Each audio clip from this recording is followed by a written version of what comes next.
Hi అండి, welcome to A vlogs and kitchen. నేను భవాని. ఈరోజు బెంగాలీ స్పెషల్ అయిన రసగుల్లా ఇంట్లోనే ఈజీ ప్రాసెస్లో చేసే విధానం అయితే చెప్తున్నానండి.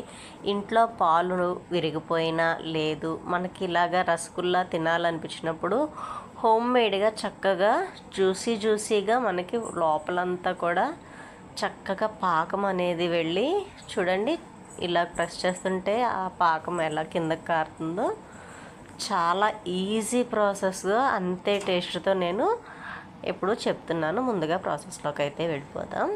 ముందుగా 1 లీటర్ పాలు, నేను పాలు విరిగిపోయిన పాలతో చేస్తున్నానండి. మీరు కావాలనుకుంటే 1 లీటర్ పాలలో 1 చెంచా నిమ్మరసం అనేది వేసి కాస్తే పాలు అనేది విరిగిపోతుంది. ఇప్పుడు ఈ ఇరిగిన పాలని శుభ్రంగా నీళ్ళు అనేది వడకట్టుకొని 1కి 2 సార్లు ఏదైనా వడకట్టుకునే దాంట్లో కానీ లేదు ఏదైనా ఒక క్లాత్లో వేసుకొని వాటర్ అనేది వేసుకొని 1కి 2 సార్లు శుభ్రం చేసుకోవడం వల్ల మనకి పాల వాసన అనేది పోతుందండి. ఇప్పుడు ఇలాగ వాష్ చేసుకున్న తర్వాత ఒక ½ అన్ అవర్ పక్కన అనేది పెట్టేసుకోవాలి. నీళ్ళన్నీ వాడిపోతాయి. మనకి ఇందులో ఉన్న వాటర్ అంతా కూడా దిగిపోవాలండి. పొడిలాడుతూ వచ్చేయాలి. ఇలాగ వాటర్ పక్కకు దిగిపోయిన తర్వాత ఇది చూడండి, చక్కగా పొడిలాడుతూ వచ్చేసింది కదా. మీరు క్లాత్లో కూడా నీళ్ళన్నీ వాడిన తర్వాత ఇలా వేసుకోండి ఒక ప్లేట్లో. ఇప్పుడు దీన్ని మనకి ఇలా పొడిలాడినట్టు ఉంది కదండి. ఈ మిశ్రమాన్ని మన అరచేతి మధ్యలో అదుముకుంటూ ఇది ఒక స్మూత్ టెక్స్చర్ వచ్చే వరకు కూడా మనం ఇది ఇలాగ ప్రెస్ చేస్తూనే ఉండాలండి. మనం ఎంత బాగా అదుముకుంటూ ఇది చేస్తే అంత చాలా బాగా వస్తుందండి రసగుల్లా అనేది. చూడండి, ఇప్పుడు ఇందులో ఒక ½ టీ స్పూన్ యాలకుల పౌడర్ అనేది వేసుకొని మరొక్కసారి మొత్తం అంతా కూడా కలుపుకోవాలి. చక్కగా మనకి ముద్దలా ఫామ్ అయిపోతుందండి.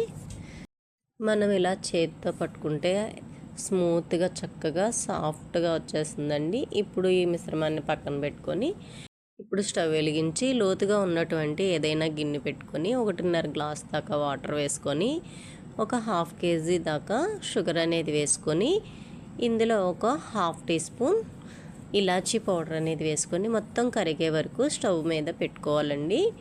ఈలోపు మనం ముందుగా రెడీ చేసుకున్నటువంటి ముద్దన్ని మనకు కావాల్సిన షేప్లో ఇలాగా రౌండ్స్ కింద చేసుకోవచ్చు. మీకు నచ్చిన షేప్ కింద చేసుకొని ఇవి పగులు అనేది రాకుండా ఉంటే మనకి కరెక్ట్గా వచ్చినట్టండి. ఇప్పుడు ఇవి ఇలా అన్నీ రెడీ చేసి పక్కన పెట్టుకోవాలి. ఈలోపు మనకి స్టవ్ మీద ఇది పాకం అనేది రెడీ అయిపోతుంది. చూడండి, షుగర్ అంతా కూడా కరిగిపోయి చక్కగా బాగా పొంగులారుతున్నప్పుడు ఇవి ఒక్కొక్కటిగా ఇందులో వేసేసుకోవాలి.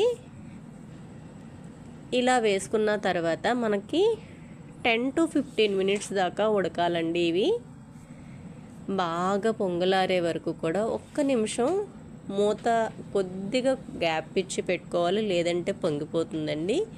ఇప్పుడు మూత తీసి చూస్తే 10 మినిట్స్ తర్వాత చక్కగా లోపలంతా కూడా ఉడికిపోయింది. 10 మినిట్స్ తర్వాత 1 టీ స్పూన్ మైదా అనేది తీసుకొని కొద్దిగా వాటర్ అనేది వేసుకొని ఇప్పుడు ఈ ఉడుకుతున్నటువంటి రసగుల్లాలో కొద్దిగా వేసుకోవాలండి. ఇలా వేయడం వల్ల మనకి లోపల వరకు కూడా పాకం అనేది ఈ రసగుల్లాలోకి వెళ్తుంది. ఇప్పుడు ఇది ఇలా పొంగులారుతున్నప్పుడు ఏదైనా స్పూన్ కానీ గరిటతో కానీ ఇలా ట్యాప్ చేస్తే కరెక్ట్ టెక్స్చర్ అయితే వచ్చేస్తుంది. ఇలాగా 2 సార్లు వేసుకోవాలండి. 1కి 2 సార్లు వేసుకొని మరొక్కసారి అయితే వేస్తున్నాను. ఇంకొక 5 మినిట్స్ మనకి ఇంకొక 2 పొంగులు వచ్చే వరకు కూడా ఉడికించుకోవాలి.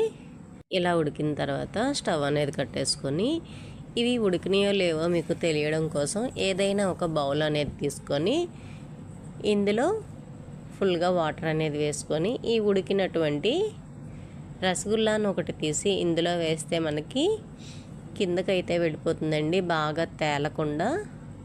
ఇప్పుడు ఇది మనకు పర్ఫెక్ట్గా ఉడికినట్టు.